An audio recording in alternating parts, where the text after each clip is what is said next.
Latin American, and then I will talk in English to give you the questions, right? Okay. Video que me respondes. Sí, tú me... Hola, muchas gracias por seguirnos aquí en StayMiraculous. Estamos otra vez y ¿qué creen, chicos? Me vine desde muy lejos de casa, pero estoy ahorita en la ciudad de Puebla porque estamos en un evento increíble. Estamos en Iluma Fest y me vine hasta aquí por muchas razones, pero mi razón principal es que soy fanática de una serie que de verdad ha marcado mi vida de por vida. Pero ¿qué creen? Tengo un invitadazo que de verdad, gracias a Dios, me ha dado la bendición de estar aquí y les presento al mismísimo, al que está atrás de todas nuestras locuras, el genio detrás de Ladybug, el señor Thomas Astruc.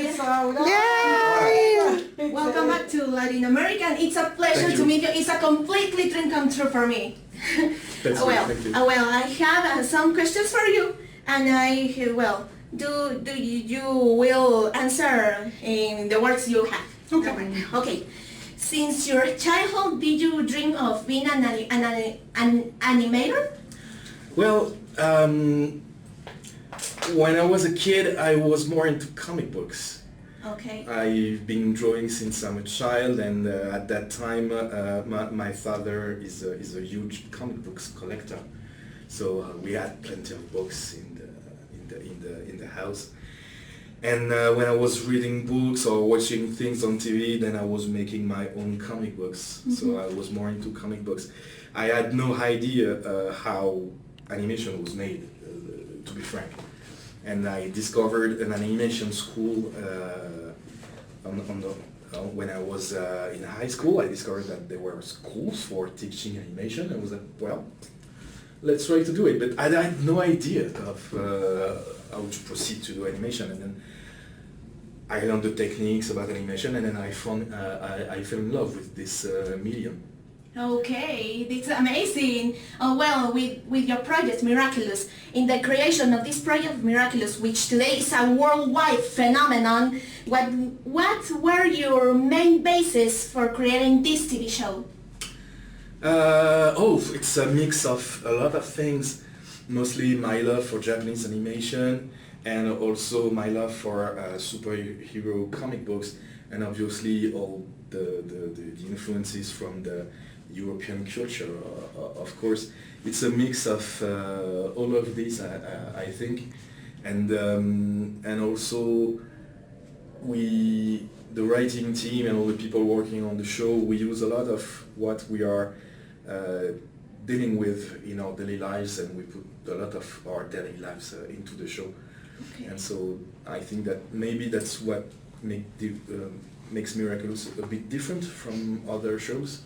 It's because I think people can feel that maybe that some stuff are really authentic or genuine. You know? Oh my God, yeah, it's amazing when the storyboarders, I love it because I saw in some videos, and yeah, it's something wonderful.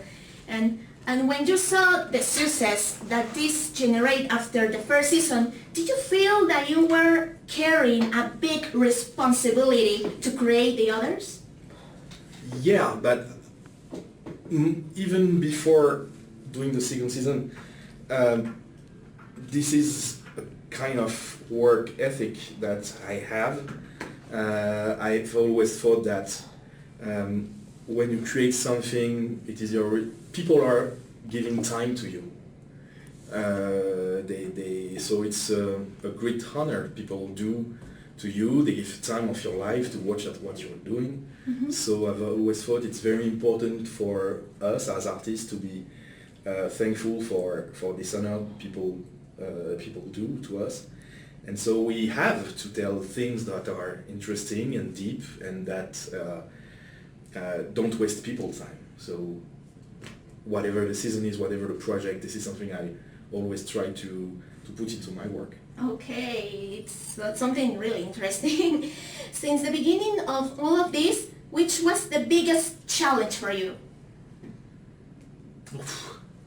There's so many challenges we had to face because Miraculous is something that really particular if you look at what French industry is.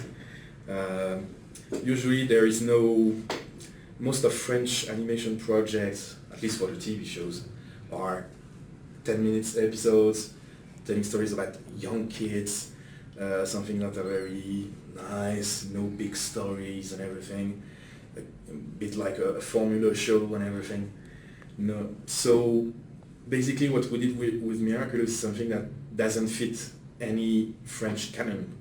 So convincing everybody that it was something that really should be made has been a real challenge and remains a big challenge, because we push the boundaries of what's done in France every day with every episode. Wow. And me and the most of the fandom know that you dislike the big spoilers that take out the TV channels. How do you to stay positive?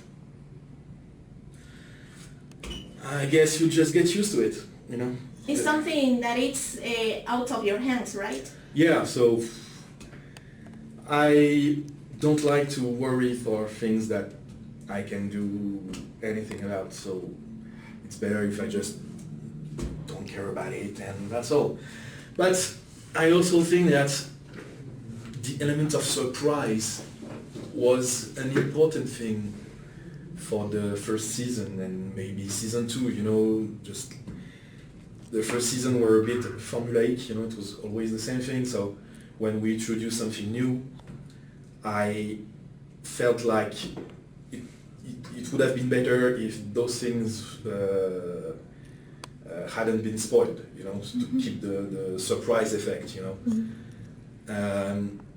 But well, it worked nonetheless, and now I think our stories, now that we are deep into the story, I think that even though the trailers that I made are a bit spoilery, I think that our stories are so much more deeper and interested, so even if they spoil something, you can still enjoy the story very much and being surprised by it. Yeah. So yeah, but in the end of the day, all it's fine, right? yeah, as long as you enjoy it. I would just love that sometimes maybe we'd find ways for people who don't like to be spoiled, and I am this kind of people. I know somebody. I never watch trailers for movies, for example. I don't like it. So I wish sometimes on the social network there could be easy ways to not to get spoiled, you know. But well, I know that feeling. And talk about your Miraculous. What do you think about the Latin American Miraculous? It's incredible. I still don't understand how the show is so successful here. There is so much good response from all the countries in Latin America and from Brazil to here in Mexico. It's just incredible, and I still don't understand why, but I'm very thankful for it. Yeah. So if anybody can explain to me why you love it so much, I'm willing to take any answers, but I'm very thankful for that. Yeah, we've seen a lot of fans around the world, and I watched this on videos, and I said, oh my god, this TV show, it's incredible. Well, talk about your Latin American fans, then send me to you a gift. Oh. Can you give me the cell phone, please? We'll film that.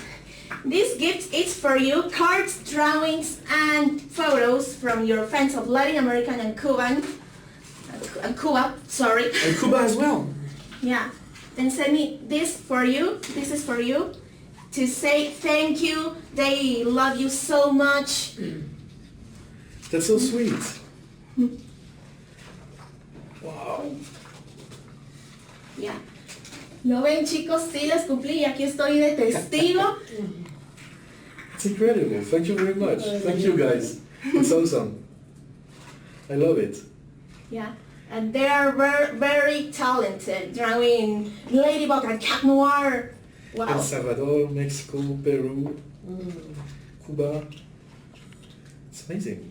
Contale que lo imprimiste y le hiciste, la juntaste. Yeah, well, I have more gifts for you, but I will give you tomorrow because tomorrow is the big day. Okay. Because we see Tommy and Jessica, Sí. which are the Latin American voices Sí. of Ladybug and Cat Noir. They are my friends, and I love them. That's awesome. Thank you very much. Oh my God! Well, thank I you. cherish it. Thank you, Thomas, for your time. I will say it. It's a completely dream come true for me to be here. Literally, thank you very much for your time. You're a wonderful person, and well, we'll still waiting for the fourth season and the fifth season. Contale perdón de que has viajado 2 veces desde Guatemala, Monterrey, aquí. Yeah, I will. This is my second time, and I will travel in Guatemala. The second trip, the coast by Miraculous, because in Monterrey we have another convention in the TNT Monterrey, and they 2 years ago. 2 years ago, yeah, I have 3 years being a fan of Miraculous. Literally, I am crazy. Well, I see you got a nice ring. I thank you. Well, Señale el anillo, tus this ring, and this is my papers, and this t-shirt I made it. Awesome. Thank you. Well, I will see you tomorrow. Chicos, estén pendientes porque todavía tenemos más mañana, así que thank you very much y nos vemos en la siguiente. Bye bye. Ciao.